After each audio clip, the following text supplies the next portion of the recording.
Boa noite, meus irmãos. Hoje é dia 3 de janeiro de 2024. Estamos iniciando os trabalhos na casa de Abel Sebastião de Almeida. Hoje é o primeiro dia de trabalho em 2024. Que ele seja muito alvissareiro esse ano para todos nós, não é? É um ano que nos traga muitos desafios, porque isso é bom, não é? E que nós tenhamos inspiração e saúde para enfrentarmos todos os desafios que são tão importantes nas nossas vidas, né? Vamos, então, agradecer a Deus, nosso Pai de infinito amor e misericórdia, por essa oportunidade de trabalho, de estarmos aqui, estarmos unidos, com nossas mentes conectadas. Agradecer a Maria de Nazaré, nossa Mãe Santíssima, Jesus, querido e amoroso Mestre, amigo incondicional de nossas almas. Agradecer também a toda essa comissão de espíritos que trabalham na casa de Abel Sebastião de Almeida, que tanto nos amparam, que nos sustentam. Que nosso ambiente esteja preparado para todos os trabalhos que se desenvolverão na noite de hoje. Então, meus irmãos, eu não vou ocupar muito tempo, eu vou pedir... Antes disso, eu gostaria de comentar que nesse ano, provavelmente em março, né, vai depender, janeiro ou março, nós vamos iniciar o estudo do Livro dos Médiuns. Nós estamos finalizando essa obra, Devassando o Invisível, de Ivone Pereira, e logo ao término desta obra, iremos iniciar o estudo do Livro dos Médiuns, muitíssimo importante para nós. Então, agora eu vou pedir à nossa irmã Jace a gentileza de fazer a leitura de uma página do Evangelho segundo o Espiritismo, por favor.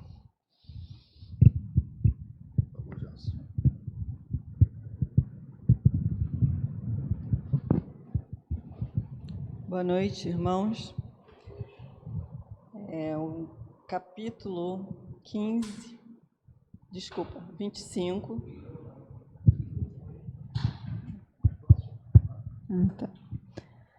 É o capítulo 25, Buscai e achareis. Ajuda-te a ti mesmo, que o céu te ajudará. Ajuda-te a ti mesmo, que o céu te ajudará. Pedi e vos darai, buscai e achareis.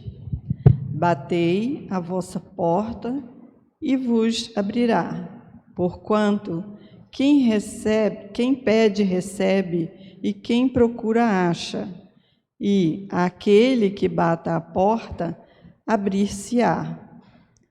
Qual o homem dentro de vós que dá uma pedra ao filho que lhe pede pão? Ou, se pedir um peixe, dar-lhe-á uma serpente? Ora, se sendo maus como sois, sabeis dar boas coisas aos vossos filhos, não é lógico que, com mais forte razão, vosso Pai, que está nos céus, dê os bens verdadeiros aos que lhes pedirem? Mateus 7-11. Do ponto de vista terreno, a máxima, buscai e achareis, é análoga a esta outra. Ajuda-te a ti mesmo, que o céu te ajudará. É o princípio da lei do trabalho e, por conseguinte, da lei do progresso, porquanto o progresso é filho do trabalho, visto que este põe em ação as forças da inteligência. Na infância da humanidade, o homem só aplica a inteligência à cata do alimento, dos meios de se preservar das intempéries e de se defender dos seus inimigos. Deus, porém, lhe deu, a mais do que outorgou ao animal, o desejo incessante do melhor. E é esse desejo que o impele à pesquisa dos meios de melhorar a sua posição, que o leva às descobertas, às invenções, ao aperfeiçoamento da ciência, porquanto é a ciência que lhe proporciona o que lhe falta. Pelas suas pesquisas, a inteligência se lhe engrandece, o moral se lhe depura. As necessidades do corpo sucedem às do espírito. Depois do alimento material, precisa ele do alimento espiritual. É assim que o homem passa da selvageria à civilização. Mas bem pouca coisa é, imperceptível mesmo, em grande número deles, o progresso que cada um realiza individualmente no curso da vida. Como poderia então progredir a humanidade sem preexistência e reexistência da alma? Se as almas se fossem todos os dias para não mais voltarem, a humanidade se renovaria incessantemente com os alimentos primitivos, tendo de fazer tudo, de aprender tudo. Não haveria, nesse caso, razão para que o homem se achasse hoje mais adiantado do que nas primeiras idades do mundo, uma vez que a cada nascimento todo o trabalho intelectual teria de recomeçar. Ao contrário, voltando com o progresso que se já realizou e adquirindo de cada vez alguma coisa a mais, a alma passa gradualmente da barbárie à civilização material e desta à civilização moral. Vede capítulo 4, item 17. Se Deus houvesse isentado do trabalho do corpo o homem, seus membros se teriam atrofiado. E se o houvesse isentado do trabalho da inteligência, seu espírito teria permanecido na infância, no estado de instinto animal. Por isso é que ele fez do trabalho uma necessidade e lhe disse: procura e acharás, trabalha e produzirás. Desta maneira serás filho das tuas obras, terás delas o mérito e serás recompensado de acordo com o que hajas feito. Em virtude desse princípio, é que os espíritos não acorrem a poupar o homem ao trabalho das pesquisas, trazendo-lhe já feitas e prontas a ser utilizadas, descobertas e invenções, de modo a não ter ele mais do que tomar o que lhe punham nas mãos, sem o incômodo sequer de abaixar-se para apanhar, nem mesmo de pensar. Se assim fosse, o mais preguiçoso poderia enriquecer-se e o mais ignorante tornar-se sábio à custa de nada, e ambos se atribuiriam o mérito de que não fizeram. Não, os espíritos não vêm isentar o homem da lei do trabalho. Vêm unicamente mostrar-lhe a meta que ele cumpre atingir e o caminho a que ela conduz, dizendo-lhe, anda e chegarás. Toparás com pedras, olha e afasta-as tu mesmo. Nós te daremos a força necessária se a quiseres empregar. Livro dos Médiuns, segunda parte, capítulo 26, itens 291 e seguintes. Do ponto de vista moral, essas palavras de Jesus significam: pedi a luz que vos clareie o caminho e ela vos será dada. Pedi forças para resistirdes ao mal e as tereis. Pedi a assistência dos bons espíritos e eles vos virão acompanhar-vos. E como o anjo de Tobias vos guiarão. Pedi bons conselhos e eles não vos serão jamais recusados. Batei à nossa porta e ela se vos abrirá. Mas pedi sinceramente, com fé, confiança e fervor. Apresentai-vos com humildade e não com arrogância, sem o que sereis abandonado às vossas próprias forças, e as quedas que derdes serão o castigo do vosso orgulho.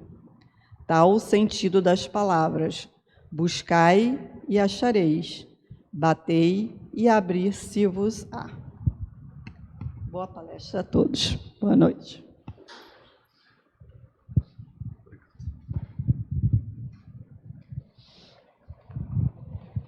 Bem, meus irmãos, nós vamos agora prestar a máxima atenção ao nosso querido irmão Mauro Oliveira, que vai nos falar sobre o capítulo 8 da obra Devassando o Invisível, tema interessantíssimo, Sutilezas da Mediunidade. Que ele seja muito inspirado nesta noite.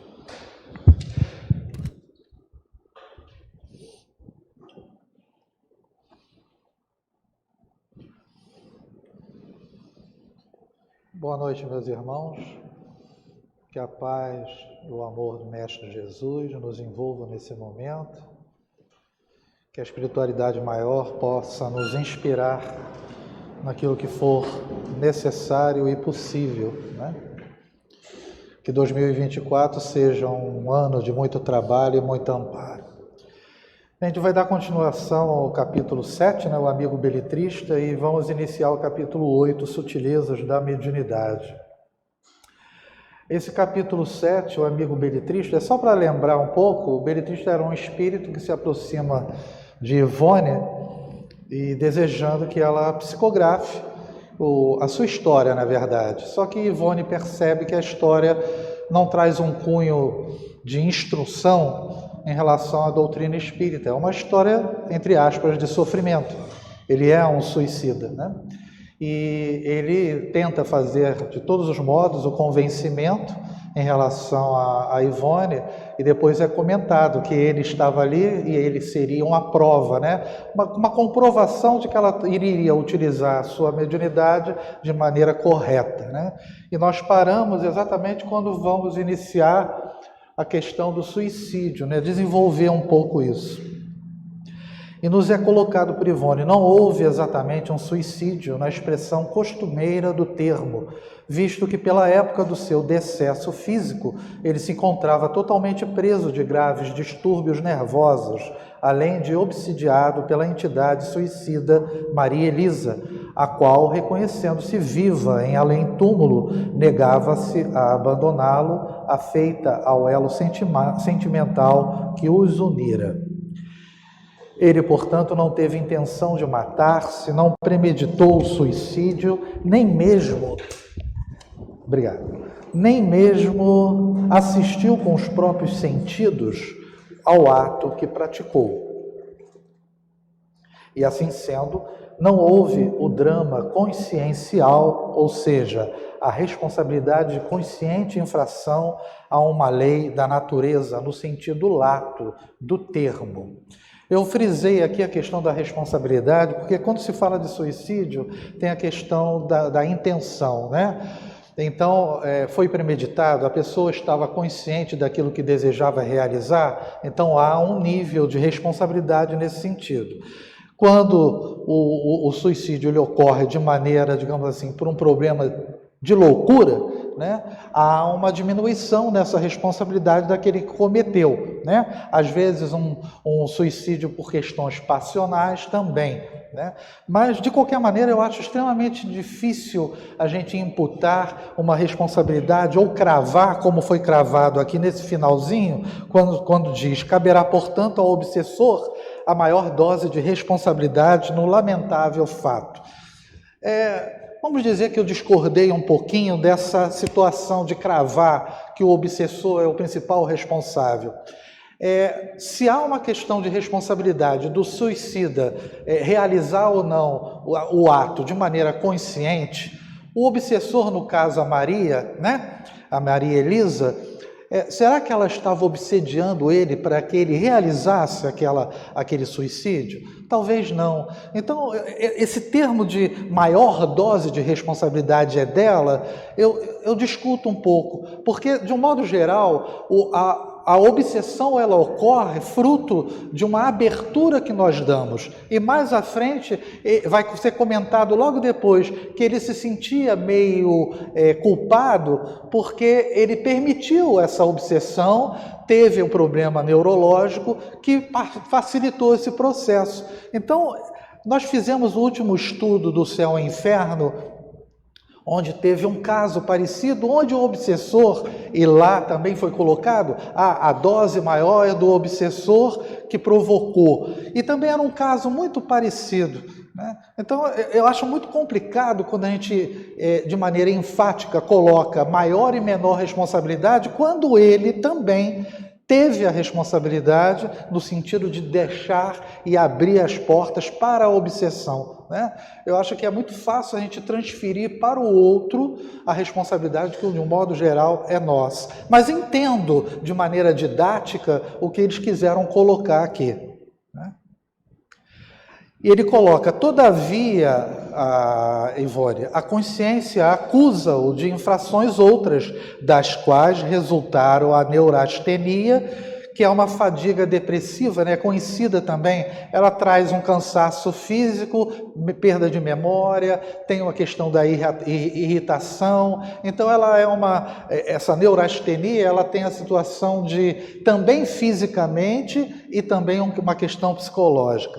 E o desequilíbrio da própria personalidade, que deram causa à obsessão e ao suicídio, como o respectivo estado de penúria moral no mundo invisível. E quando uma rede de tais complexos agrilhou a consciência de um espírito desencarnado, só existirá para ele um recurso que a gente conhece muito bem, né? É a correção dos distúrbios íntimos dentro de uma reencarnação reparadora. A reencarnação como ferramenta para que a gente possa reparar os nossos erros anteriores. Este noticiário que a ti surpreende será, portanto, como a sua despedida, pois voltará muito breve a uma nova morada carnal. Agradece-te ele o que, como médium, a seu benefício fizeste, sem o saberes, dentro dos ensinamentos do Consolador. Então, nós, como médiums, a gente às vezes não tem noção de quanto a gente também está ajudando, né? É até bom que a gente não tenha essa noção, para que o orgulho, né, não aumente mais aquilo que a gente já é. 27 anos de estudo, de meditações e trabalhos, de lágrimas e experiências, nas paisagens da pátria espiritual, em conjugação com a terra, reabilitaram-no plenamente para que dele esperemos vitória decisiva no futuro aprendizado terrestre. E eis aí, minha amiga, as grandes tarefas que a todos nós, encarnados e desencarnados, o Consolador confia, né? Então, o que nos é colocado? Reeducar as almas frágeis da terra e do invisível, enxugar as lágrimas da aflição, acender nos corações entristecidos pelas amarguras desesperadoras a divina lâmpada da esperança, nortear os passos do caminheiro da vida ainda vacilante, elevar a criatura, finalmente para a glória da harmonização consigo mesma e com as leis do seu Criador para o triunfo na vida imortal. Então, como é importante, né, a doutrina espírita nesse processo, nisso tudo que foi colocado aqui, e nós que buscamos realizar esse trabalho da melhor forma possível, temos uma grande responsabilidade porque temos condições de fazer isso, mesmo que indiretamente ou diretamente. Aqui ao nosso lado agora desenha-se a figura perispiritual do antigo e bom amigo beletrista. Que diferença daquela com que se nos apresentou há quase 30 anos.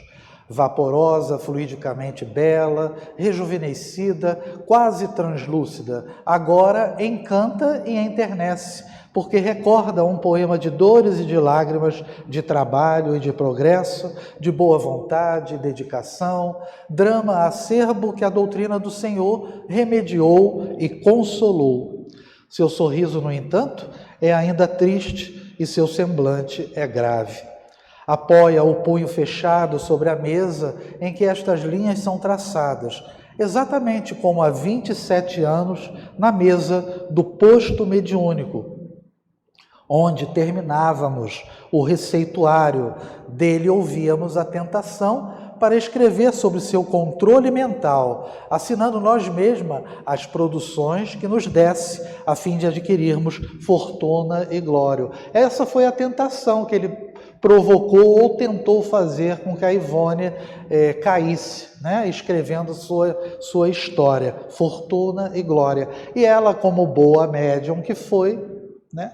Não caiu e passou no teste. Fita o papel sorrindo, lendo o que escrevemos. Tal velho hábito de participar dos nossos estudos e labores espiritistas. E dizemos-lhes, confiante, antigos amigos que somos, dá-me o teu nome agora para que o transmita ao leitor. Aproxima-se, puxa-nos docemente a orelha e responde com aquele sorriso grave que comove. Curiosa como tu és, mulher, anseio por uma reencarnação que me leve a esquecer esse nome e até a minha própria personalidade atual. Como queres que eu os relembre ao mundo? Fez um gesto para retirar-se, traindo certo amargor com a recordação. Mas a nossa descaridosa impertinência o detém e indagamos ainda. E Maria Elisa? Ela coloca descaridosa aqui porque ela toca na ferida, né? Em quem provocou grande parte da situação. Bate com o punho fechado, brandamente sobre a mesa, suspira, comprime os lábios num rito denunciador de contrariedade. Parece que esses gestos lhe eram habituais durante a vida carnal.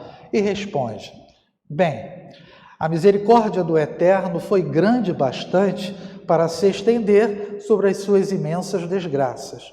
E a bondade paternal do venerando Dr. Bezerra de Menezes foi a intermediária de que Deus se serviu a fim de socorrê-la. E lá se vai, beletrista, caminhando a passos lentos por uma estrada suavemente inclinada, sempre a mesma, mas agora como que esbatida por cintilações de opala. Vemo-lo ainda muito ao longe, quando nada mais há a fazer senão preces amigas pela sua vitória final. Vejam que a gente comenta o tempo todo, mas apesar da melhora, né, ainda a prece é interessante e é importante, né? É um ponto sempre a frisar, porque às vezes a gente despreza um pouco isso, se torna algo como se fosse corriqueiro, né? E às vezes a gente realiza a prece de uma maneira um pouco displicente, talvez, né? Capítulo 8, Sutilezas da Mediunidade. Esse capítulo é iniciado com essa citação do capítulo 28, na coletânea de preces espíritas, e o item 1, preces gerais para os médiuns.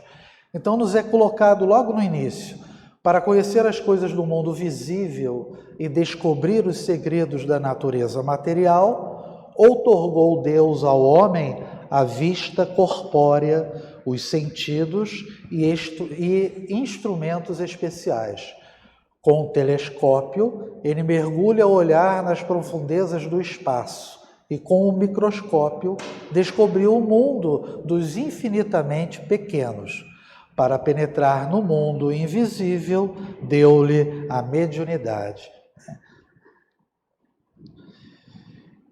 E ela vai comentar a respeito de como nós não conhecemos ainda todas as possibilidades em relação à mediunidade. Acreditamos sinceramente que a mediunidade, nas suas profundidades e verdadeiras potencialidades, ainda é desconhecida dos estudiosos espíritas. O próprio médium não a compreenderá, não obstante sofrer suas influências e ser acionado ao seu influxo, até mesmo no desdobramento da vida prática. Por isso é importante o estudo, porque nós sofremos as influências, temos o fenômeno e às vezes não temos ainda todo o conhecimento a respeito. E sem contar que, é o que a gente vai observar mais à frente, em função da nossa inferioridade, esse assunto relacionado à mediunidade, ele acompanha a nossa incompetência ainda de entendimento sobre as coisas. Então, há uma abertura maior com relação a esse campo mediúnico, conforme nós vamos tendo uma progressão espiritual maior, né? E ela comenta, basta ser a mediunidade o resultado de um jogo transcendente de sensações e percepções, uma indução de forças intelectivas sobre outras forças intelectivas, né, médium e espírito, e também perceptivas, para compreendermos que se trata de uma faculdade profunda, complexa, vertiginosa em suas possibilidades singulares. Como foi comentado em relação ao desconhecimento, eu achei por bem colocar esse pedacinho aqui, do livro O Problema do Ser, do Destino e da Dor, por Leon Denis. Ele nos coloca, é na vida íntima, no desabrochar de nossas potências, de nossas faculdades, de nossas virtudes, que está o manancial das felicidades futuras. Então, as potências que Leon Denis coloca na terceira parte desse livro, né, juntando com a mediunidade, que faz parte também, eu me arriscaria a dizer que também é uma potência, ela faz parte desse processo, fazendo parte dessa situação em relação ao pensamento, né, à consciência, né, ao equilíbrio e disciplina do pensamento que ele comenta. Então, a mediunidade está inserida ali. Ela não é uma ferramenta que você simplesmente tira da estante e vou usar. Não, ela está dentro de nós. É uma coisa íntima. E ela deve ser trabalhada conforme o direcionamento. Então é colocado aqui, olhemos atentamente para o fundo de nós mesmos, fechemos nosso entendimento às coisas externas e depois de havermos habituado nossos sentidos psíquicos à escuridade e ao silêncio, veremos surgir luzes inesperadas, ouviremos vozes fortificantes e consoladoras. Mas há poucos homens que saibam ler em si, que saibam explorar as jazidas que encerram tesouros inestimáveis. Gastamos a vida em coisas banais, improfícuas. Percorremos o caminho da existência sem nada saber de nós mesmos, das riquezas psíquicas, cuja valorização nos proporcionaria gozos inumeráveis. Nós não nos conhecemos e a mediunidade entra nesse processo também. Então, há algo que é fundamental, o nosso autoconhecimento, a nossa postura diante dessa ferramenta que nos é intimamente inserida em nosso ser e devemos trabalhá-la usando-a para o bem. Mas para isso também a gente tem que se desvirtuar de algumas coisas. A gente tem que, muitas vezes, renunciar a algumas coisas. Isso vai ser visto mais à frente. Se todas as faculdades ou atributos da alma, a que Leon Denis denomina potências, e aqui está os capítulos, né? A vontade, a consciência, o livre-arbítrio, o pensamento, a disciplina do pensamento, reforma do caráter, o amor, a dor e a revelação pela dor, isso está na terceira parte do livro, né? Essas potências, conhecidas dos homens, estão como interligadas entre si, dependendo uma das outras na contextura que realiza a individualidade integral, completando-se, harmonizando-se a mediunidade como participante desse conjunto de potências, igualmente estará tão integrada na estrutura psíquica das criaturas quanto as demais, fazendo parte, como vemos, do potencial anímico global que traduz a individualidade imortal, razão pela qual ficou dito que todas as criaturas possuem mediunidade. Quando nos foi colocado no Kardec que todos nós somos médiuns, né? Lógico que uns mais, outros menos, por isso que alguns são médiuns positivos, trabalhando nesse processo, mas nós não podemos esquecer que nós somos espíritos em essência. E a comunicação com a espiritualidade, independente de sermos espíritas ou não, católicos ou não, ou de outro segmento religioso, a mediunidade está inserida ali no íntimo do ser.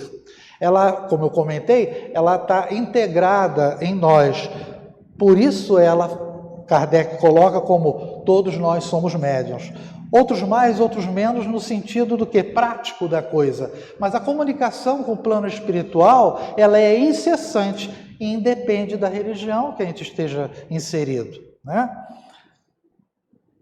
Tais potências ou forças são, segundo sabemos até o momento, possuímos além dessas, outras preciosas faculdades que não se revelarão no estado de encarnação ou no de evolução espiritual medíocre. Por isso que eu comentei que a mediunidade, ela tem uma amplitude muito maior do que aquilo que a gente conhece hoje, porque existe uma limitação nossa atual em realizá-la de maneira mais ampla, porque atingindo uma progressão maior, nós teremos também maior capacidade e, como ele coloca aí, mais faculdades a serem trabalhadas nesse sentido. E conforme denominação da psicologia moderna, as funções conscienciais que poderemos agrupar em 4 categorias básicas, a saber, funções intelectivas, a inteligência, né? Funções sensoriais, as sensações, funções afetivo-emocionais, os nossos sentimentos, e as funções perceptivas, a percepção, das quais se salientam, então, a memória, a razão, o discernimento, a atenção, o pensamento, a vontade, o sentimento, a imaginação, etc., etc. Sem ir a fundo completamente, a gente observa, até pela maneira como foi descrito, né, essas informações, o quanto a mediunidade, como ela coloca no início, ela é pouco entendida por nós. Nós temos uma ferramenta importante, apesar da nossa inferioridade, nós muitas vezes utilizamos ela indevidamente, ou de maneira incorreta, indevida como outros, se utilizando para fins próprios. E incorreta porque às vezes a gente na prática não realiza ou não presta atenção naquilo que foi estudado. Talvez não preste atenção no que está ocorrendo no exercício prático da mediunidade porque não estudou adequadamente, ou porque se estudou, não compreendeu. Se não se compreende, não consegue perceber aquilo que de errado, às vezes de maneira inconsciente, é realizado, seja do trabalho na mesa, ou seja em qualquer atividade na casa, no passe ou em outra situação qualquer. Então, o estudo ele se torna fundamental para que a gente tenha uma autocrítica daquilo que a gente está realizando. Trabalho de desobsessão, eu vou comentar, porque eu acho que eu estou com tempo, né? Eu comentar rapidamente a questão do seguinte, por exemplo, médium de incorporação, é falado o nome, é falado o endereço, o médium está preparado para poder ter uma manifestação, né? E se não tiver nenhuma reação? Porque sempre que se fala o nome e o endereço, o médium de incorporação tem que manifestar alguma coisa, por quê? Será que naquele momento, de repente, o médium não está tendo essa sintonia ou não está tendo naquele momento essa condição de absorver aquela informação e trazer para a mesa um espírito que deseja falar? Aí o cuidado que tem que se ter é que não venha o chamado animismo, né? O médium vai por, entre aspas, uma obrigação que ele se impõe de deixar e falar e manifestar alguma coisa, ele começa a manifestar aquilo que está, animicamente dizendo e passando pela tua cabeça.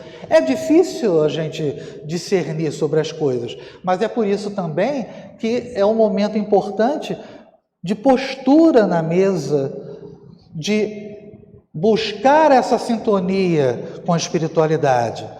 Não dá para ficar com um pensamento em outros locais na mesa, Porque aí o trabalho não vai surtir efeito e você vai sofrer uma influência às vezes, ou vai ter uma manifestação não tão boa, ou talvez não tenha até a manifestação e você se deixa levar por essa necessidade de dizer alguma coisa.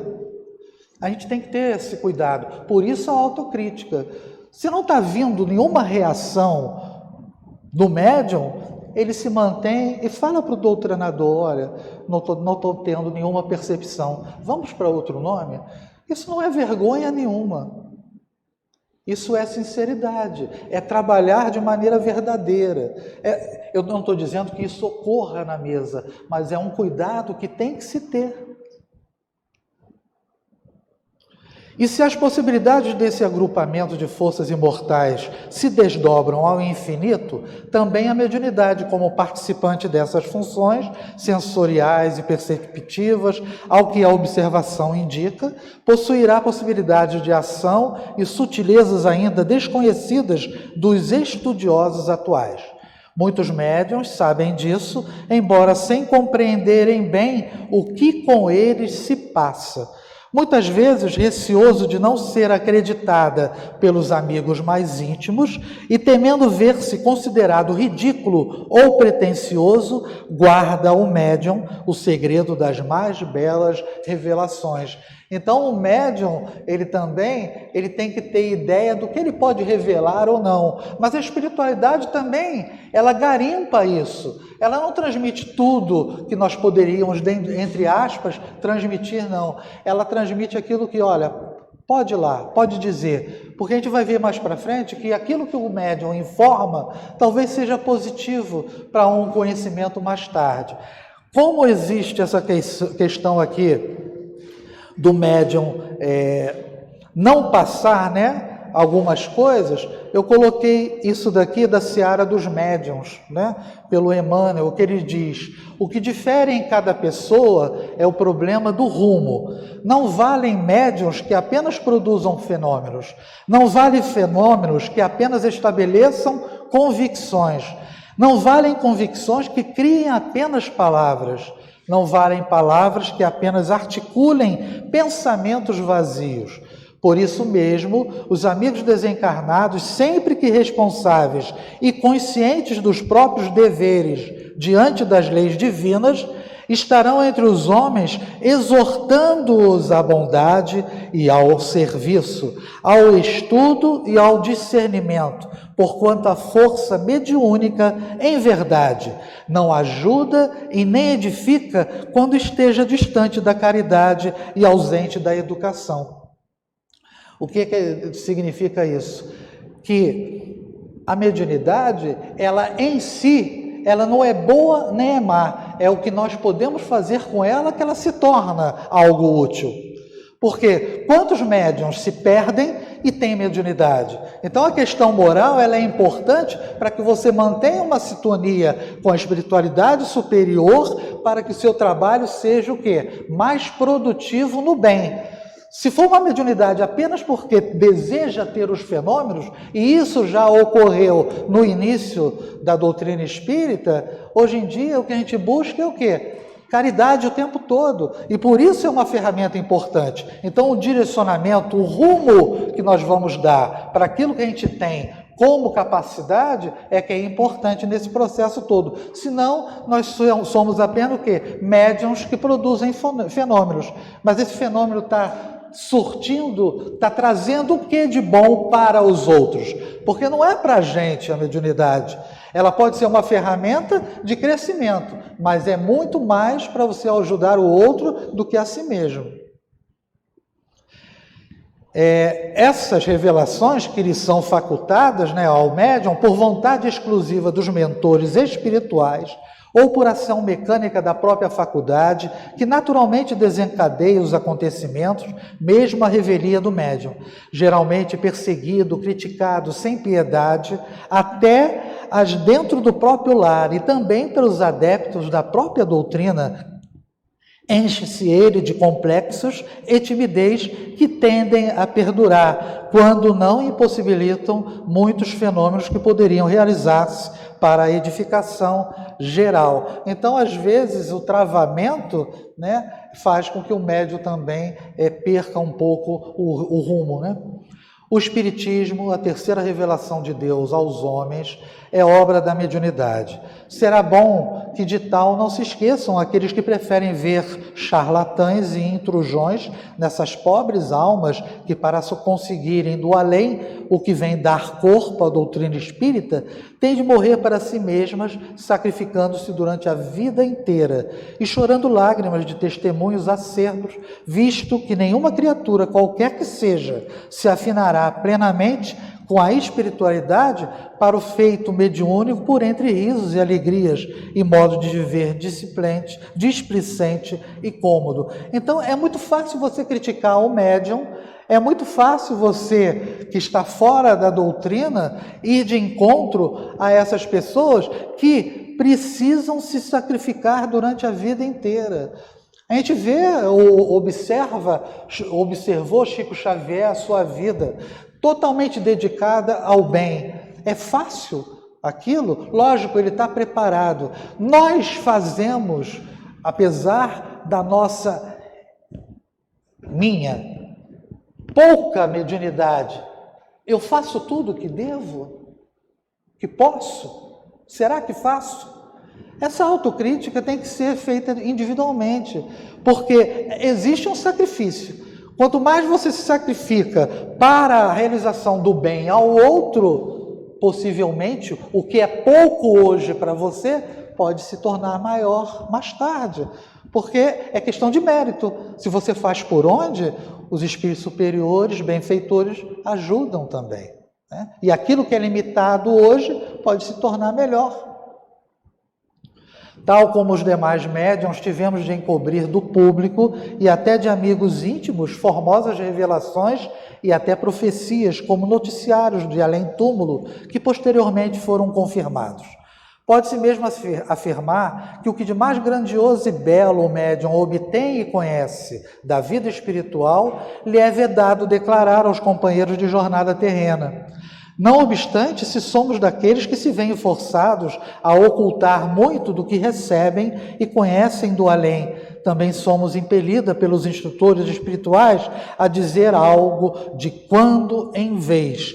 Veja, ela é uma médium poderosa, vamos dizer assim, né? Então ela tem uma visão do além e ela nem sempre pode transmitir aquilo tudo, pois que nem tudo poderá ser encoberto. Então algumas coisas são pinceladas, porque não pode ter prejuízo, né? Para as revelações não pode causar prejuízo. E muitas vezes o que um médium revela favorece ensejos para estudos profundos, descobertas e elucidações transcendentais importantíssimas, que tendem a testemunhar a veracidade do Espiritismo. Então, volta e meia é revelado para que chame a atenção e haja a pesquisa. Há 5 séculos, quando o bispo de Bévue, eu olhei lá no tradutor online, não falo francês, falaram que era Bévue, não sei se é, eu fui atrás. Durante o... Beauvais, pode, então, ótimo, Beauvais. Durante o interrogatório, indagou de Joana d'Arc se São Miguel lhe aparecia desnudo, ao que ela prontamente respondeu, também interrogando: pensas que Deus não tem com que vesti-lo? Ela novamente volta ao assunto. Condenaram-na à morte na fogueira como feiticeira e herética por não darem em absoluto apreço às sublimes manifestações mediúnicas por ela apresentadas. Hoje, porém, pelo menos, os espíritas sabem compreender e considerar os fatos do invisível em torno da grande médium, assim como não ignoram que não apenas as vestes dos espíritos guias de Joana, mas de todos os espíritos desencarnados que desejam apresentar-se ornamentados, são tecidas com fluido universal, e que essas roupagens, por vezes belíssimas, com que os médiuns costumam vê-los, são divisadas quer em vigília, quer durante os transes a que estes forem submetidos. Entendemos que a resposta de Joana ao bispo de Beauvais assume grande valia nos dias atuais, quando a ciência transcendental já nos levou a encobrir, compreender o que Deus possui para vestir os habitantes do mundo espiritual, ou seja, os elementos fluídicos sobre que agem o pensamento e a vontade dos encarnados. Foi motivo de estudo no capítulo quando ela falou sobre as vestimentas, né? Assim sendo, não desprezaremos anotar pequenos detalhes da mediunidade que mais tarde, quem sabe, como acontece no presente a resposta de Joana ao seu algoz, resposta que só após 5 séculos foi devidamente compreendida, poderão ser também de utilidade para esclarecimento do leitor e algo de servir, outro sim, de ponto de partida para estudos e meditações em torno de tão magnífico assunto. Então ela vai descrever alguns casos aqui, algumas considerações. No ano de 1915, no correr de uma memorável sessão a que assistiram nossos pais, em seu próprio domicílio, na cidade de São João del Rei, em Minas Gerais, e na qual servia o médium Silvestre Lobato, já falecido, o melhor médium de incorporação por nós conhecido até hoje, e Deus, o espírito do Dr. Bezerra de Menezes, anunciou o advento do rádio e da televisão, asseverando que estes darem último invento ou descoberta facultaria ao homem mais tarde captar panoramas e detalhes da própria vida no mundo invisível, antecipando assim que a ciência, mais do que a própria religião, levaria os espíritos muito positivos a admitir o mundo dos espíritos, encaminhando-os para Deus. Então são algumas revelações feitas que depois se confirmam. Mas o médium passa por circunstâncias constrangedoras muitas vezes. A revelação foi rejeitada pelos componentes da mesa. O médium viu-se acoimado de invigilante, convidado a orar e vigiar, e o espírito comunicante, doutrinado como mistificador e perturbador da ordem e do bom senso. No entanto, parte da profecia já foi cumprida, e não será difícil que a segunda parte o seja também, quando o homem se tornar merecedor da graça de entrever o além-túmulo através do seu aparelho televisor.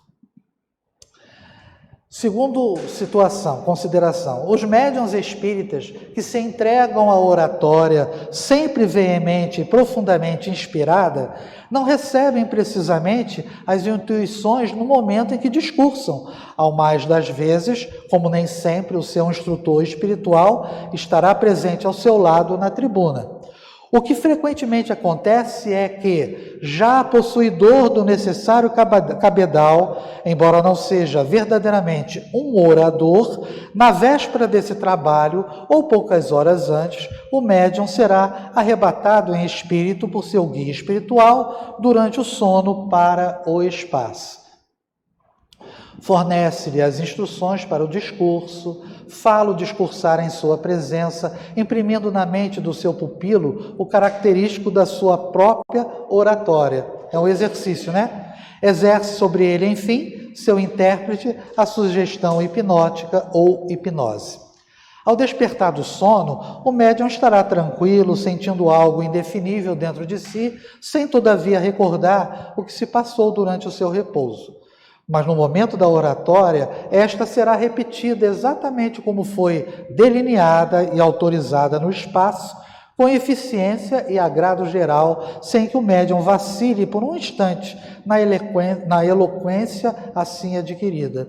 É por isso que o estilo deste ou daquele espírito, se conhecido dos assistentes, chegará a ser reconhecido para a edificação de todos.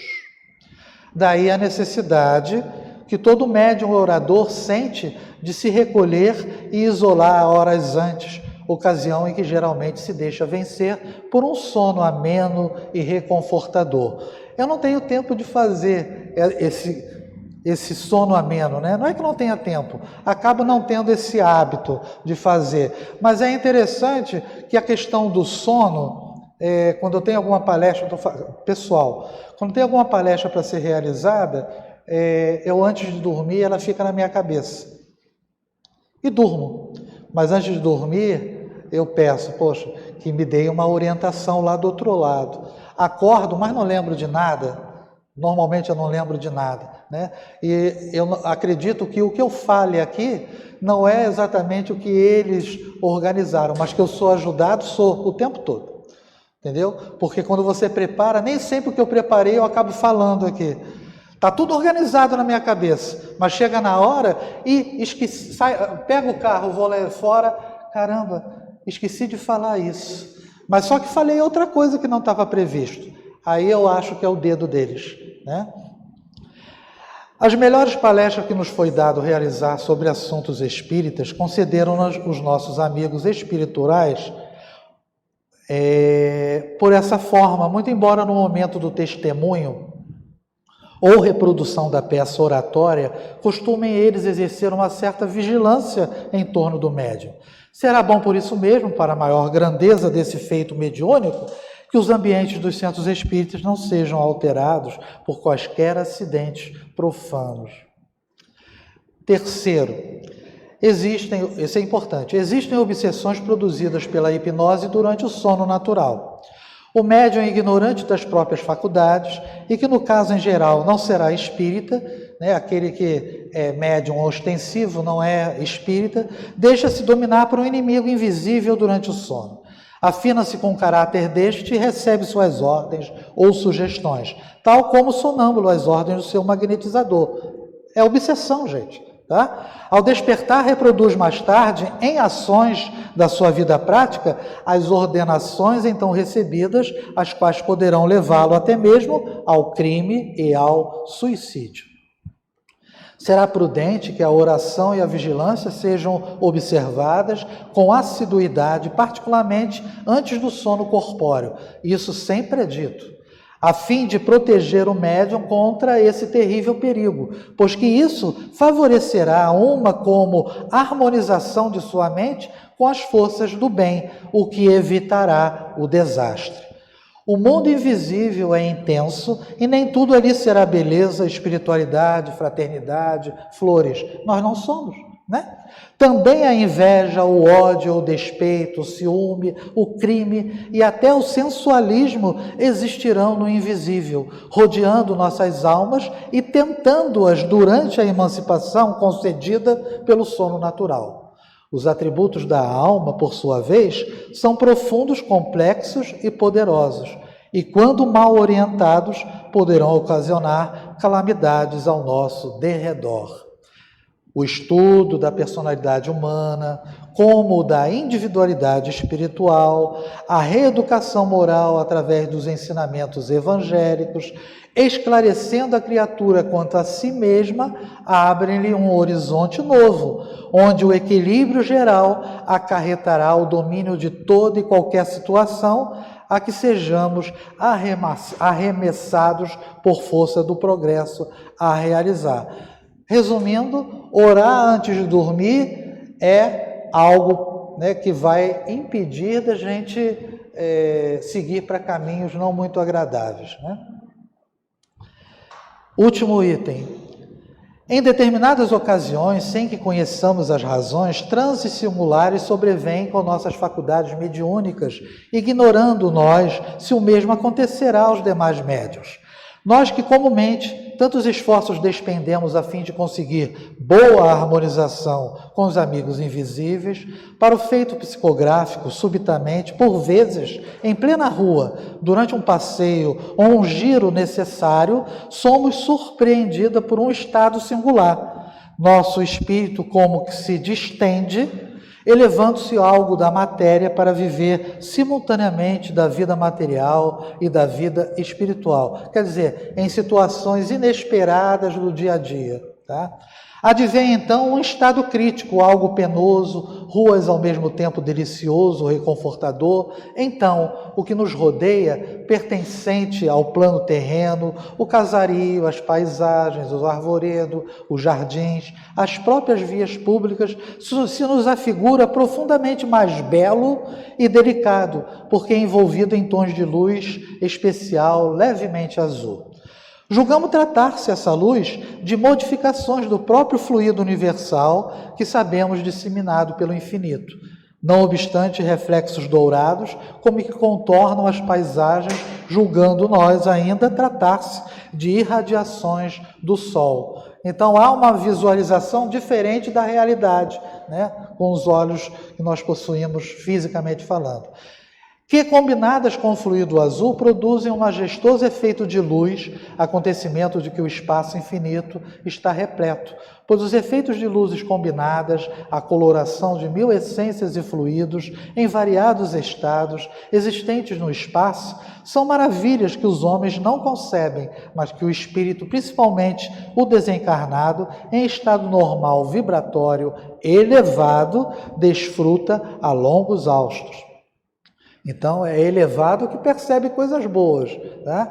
O verde das nossas folhagens, a policromia das nossas flores são, assim, mais brilhantes e mais formosos. E dir-se-ia que tudo que nos cerca se mostra sob uma quarta dimensão, pois que tudo quanto nossa visão possa abranger durante esse transe, como se destaca da própria atmosfera, tornando-se em magnífico alto relevo. Não encontramos vocábulos apropriados para poder bem descrever o que então se passa. Mas o que é bem certo é que, contemplada pelos olhos espirituais ou pela visão mediúnica levada a esse gênero de transe, né, a dupla vista, a clarividência, a Terra é profundamente mais bela e aprazível do que se apresenta à visão física material comum. O mesmo fenômeno observamos quando nossos guias, ao prepararem o volume Memórias de um Suicida, nos levaram à cidade do Porto, em Portugal, em corpo astral, fazendo-nos contemplar o cais da Ribeira, com sua movimentação típica, e o Rio Douro, com a magnífica ponte Dom Luís, cuja existência ignorávamos. No Porto, no entanto, os coloridos eram mais vivos do que os entrevistos no Rio de Janeiro. Em ocasiões tais, alterações significativas se dão em nossa personalidade. As criaturas humanas nos aparecem como meras sombras. Seremos capazes, porém, de reconhecer amigos e conhecidos, mas tememos encontrá-los acometida do singular terror de que nos cumprimentem e nos falem, pois não poderíamos corresponder-lhes. Temos a impressão de que, se nos falassem, terrível choque adviria, causando-lhes grande mal, né? Cortariam bruscamente o fenômeno. Vemos, no entanto, nitidamente os espíritos encarnados e lhes falamos longamente. Quantas vezes, sob esse estado, temos perlustrado as ruas do Rio de Janeiro, ouvindo o que nos dizem Charles, Chopin, nossa mãe e outros amigos espirituais, cujos nomes ignoramos em vigília, mas que sabemos gravados ternamente em nosso coração espiritual. Essas conversações, no entanto, jamais são recordadas ao findar do transe. Esquecemos-las completamente para nos lembrarmos apenas de que fruímos feliz convívio com os bons amigos do além, cuja solicitude nos reanima para novas etapas terrenas. Né? Quantas vezes sonhamos, não nos lembramos e tivemos essas sensações. Todavia, tais estados nos causam profundo abatimento físico e uma como sonolência deprimente, enquanto nossas feições endurecem e nossos dentes se cerram como se nos ameaçasse o fenômeno cataléptico. Mas estarão eles realmente, os bons amigos, caminhando conosco pelas ruas, uma vez que o fenômeno se verifique durante algum giro que fazemos? Será mais provável que não. Estarão além com os pensamentos e as irradiações voltados para nós, enquanto que a sutileza da nossa própria faculdade, igualmente distendida à sua procura, se prestará ao extraordinário feito. E nem se supunha que haverá perigo para a nossa vida ao atravessarmos a via pública, por mais movimentada que seja, porque em tais circunstâncias Sentimos maior segurança ao nosso redor e dispomos de maiores recursos para a nossa própria vigilância do que no estado normal. Como classificar esse fenômeno ou transe? Não sabemos, apenas registramos o fato, afirmando a grande felicidade que fruímos nos momentos em que ocorrem, não obstante tratar-se de um estado algo penoso, pois são as duas vidas que se entrecruzam num panorama duplo. Então, a gente observa que esses fenômenos que ocorrem durante o sono, ou no caso dela, em momentos imprevistos, trazem essas sensações do mundo espiritual completamente diferente daquilo que nós visualizamos. Bem, agradeço a atenção, agradeço a espiritualidade pelas inspirações e muita paz a todos.